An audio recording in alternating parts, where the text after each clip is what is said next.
सहकारिता में सहकार अभियान के तहत सेंधवा में एक दिवसीय कार्यशाला का हुआ आयोजन।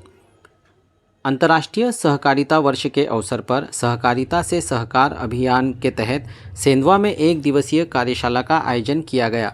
संस्था के पदाधिकारियों ने बताया कि कार्यशाला का उद्देश्य सहकारी संस्थाओं के सशक्तिकरण एवं समन्वय को बढ़ावा देना है।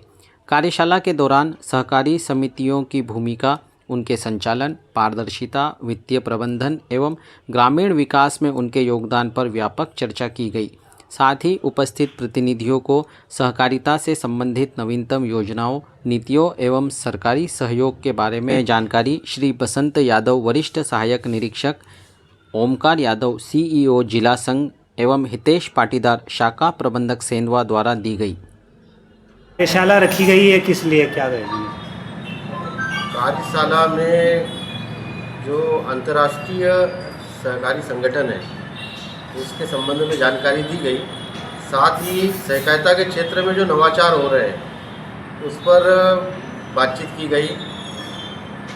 साथ ही जो पैक्स संस्थाएं हैं, उन पैक्स संस्थाओं के नए बायलॉज लागू हुए हैं, उन बायलॉज में जो उद्देश्य और सेवाएं दी गई उसके बारे में विस्तृत रूप से बताया गया।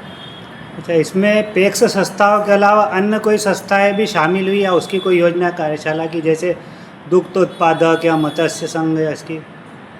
यहाँ जो पैक्स संस्थाएं के मैनेजर आए हैं, चूँकि जो हमारे बायलॉज हैं जो नए लागू हो रहे हैं उसमें दुग्ध संस्थाएं, मत्स्य संस्थाएं, इस प्रकार की संस्थाओं के रूप में भी हमारे सदस्य कार्य कर सकते हैं, उसके विषय में जानकारी दी गई है। सहकारी संस्थाओं को क्या प्रशिक्षण दिया गया आज की ये मतलब सहकारिता के विस्तार के लिए क्या करेंगे आप? बायलॉज में जो व्यवसाय के लिए जो व्यवसाय और जो सेवाएं दी गई है उसके बारे में विस्तृत रूप से बताया गया। और हमारी जो सोसाइटियां हैं वो खुद तय कर सकती है कि उन्हें कौन सा व्यवसाय करना है। और इतना विस्तारित क्षेत्र हो चुका है आज की स्थिति में व्यवसाय के लिए कि संस्था किसी भी क्षेत्र में कोई भी सेवा अपने स्तर पर दे सकती है। तो ग्रामीण विकास में सहकारिता के योगदान पर कुछ बोलिए। चूँकि ग्रामीण क्षेत्र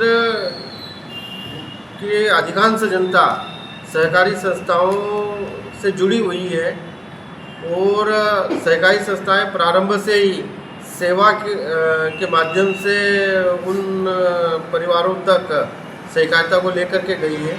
और अभी जो नया जो बायलॉज लागू हुआ है उसमें हमारा जो क्षेत्र है वो पंचायत हो या फिर वहाँ पर जो स्वास्थ्य की व्यवस्थाएं हो, शिक्षा की हो, उन सभी तक हमारी पहुँच बनेगी।